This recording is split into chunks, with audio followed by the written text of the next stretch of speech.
souvent regroupés, mais parfois ils ne surveillent pas bien le mouvement des joueurs. Et l'habitat intervient sur un bon score. Je crois que là, les joueurs de Dering ont bien fait de porter les choses. Comme nous le demandions, ils regardent le vestiaire avec une avance. C'est mieux que s'ils étaient rentrés.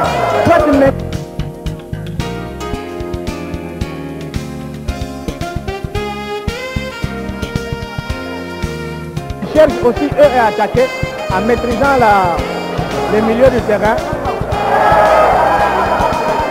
Voilà, j'ai l'impression qu'ils deviennent quand même brutaux maintenant. Hein. Enfin, ils mettent le pied. Mais là, il y a deux joueurs. Il y a Monka. Il y a également le joueur de Kenya. Je pense que celui-là a fait du cinéma parce que j'ai vu les pieds partir sur Monka. Ah oui, il a tout fait pour éviter les cartons jaunes. Et monsieur Baha Mohamed, il accorde donc coup franc. Ah oui, donc c'est une rentrée de touche pour Motego Henry qui vient de rentrer maintenant. Qui va effectuer cette rentrée de touche. Attention, le ballon est parti pour Balondo. Balondo pour Diavanga. Diavanga pour Matoudini. Matoudini qui récupère ses ballons. Non, prise avec les arrières Kenya. Sissi pour Kanyengele. Bien stoppé Kanyengele. Sissi pour Ngongo. Ngongo, qu'est-ce qu'il va faire Ngongo? Il n'y a pas hors-jeu. Kanyengele s'en va. Non, l'arbitre demande à Kanyengele qui s'est laissé tomber. Voilà, ça va partir. Non, là je ne suis pas d'accord avec l'arbitre parce qu'il y a eu le signal du juge de touche. Oui, absolument. Le juge de touche était mieux placé que l'arbitre. Il a vu qu'il y a eu un tacle. Bien sûr, il n'y avait pas de coup de pied de réparation, il n'y avait pas de pénalty. C'est en dehors de la surface. Mais la faute était réelle. Alors là, c'est Ngongo. Maintenant, les Kenyans, là, ils blindent bien leur défense. Sissi pour Luingu. Le capitaine Luingu, qu'est-ce qu'il va faire? Au-dessus de la transversale. Non, c'était trop loin, il ne fallait pas tenter comme ça. Et Kidoda. Là, il faut surveiller les partenaires, prendre le ballon et le passer quand il le faut. Mais encore un ballon avec Henry Motego. Ah oui, Motego a très bien frappé, il vient de rentrer, il est encore très frais et il est fort en vitesse, il est parti, il a battu tout le monde. Malheureusement, il a frappé à côté. Oui, à la 9e minute dans cette deuxième période, toujours 2-1, c'est une action dangereuse là de la part de Kenya Breweries. Il y a toujours un peu ce petit défaut d'organisation en défense.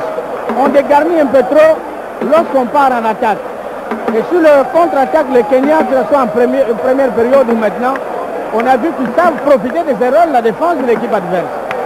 Alors là, ils vont repartir, stoppé par Sissi. Boy qui va repartir. Boy pour Biavanga. Biavanga pour Sissi. Sissi, qu'est-ce qu'il va faire? Sissi pour... il a manqué sa passe. Récupéré par Kanyengele. Boy, mais non, c'est pas vrai ça. Et là, ils refusent pratiquement de jouer. Les joueurs de Motema Pembe sont en train pour le moment de s'embrouiller, alors que Kenya est en train de bien construire maintenant avec de petites passes. Le numéro 15, Kwarula Vincent. C'est pas vrai ça. Ce n'est pas vrai. C'est la faute de l'arrière. Ah oui. Une excitation coupable. C'est une excitation coupable de l'arrière de Motema Pembe.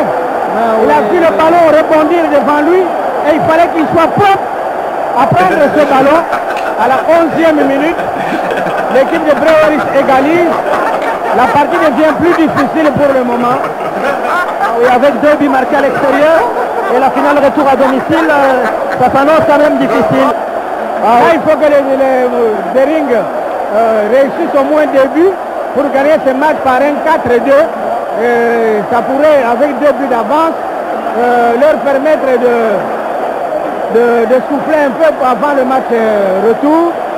Mais vous voyez que c'est une équipe qui joue bien en contre. Absolument. C'est une équipe qui joue bien en contre. Et comme il y a des joueurs de grand gabarit, ces joueurs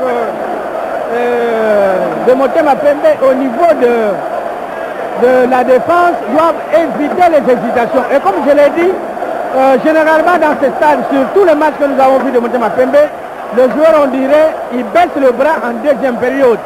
Dans ce match-là, c'est vraiment pas ce qu'il faut faire. Il ne faut pas baisser le bras.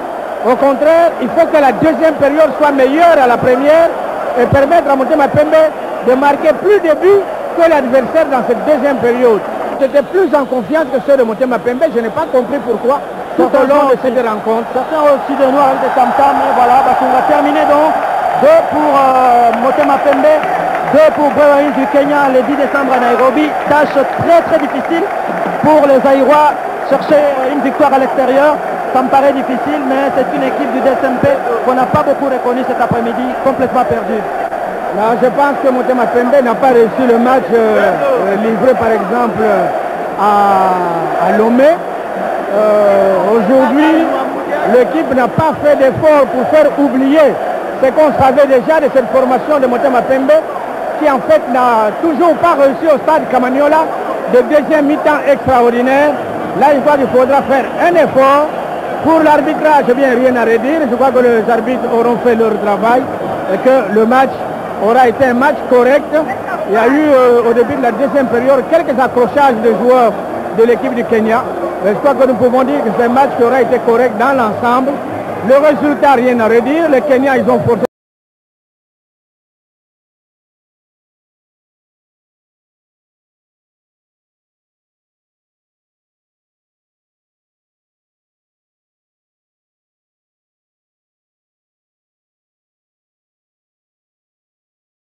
Les talents, ils ont réussi leur match.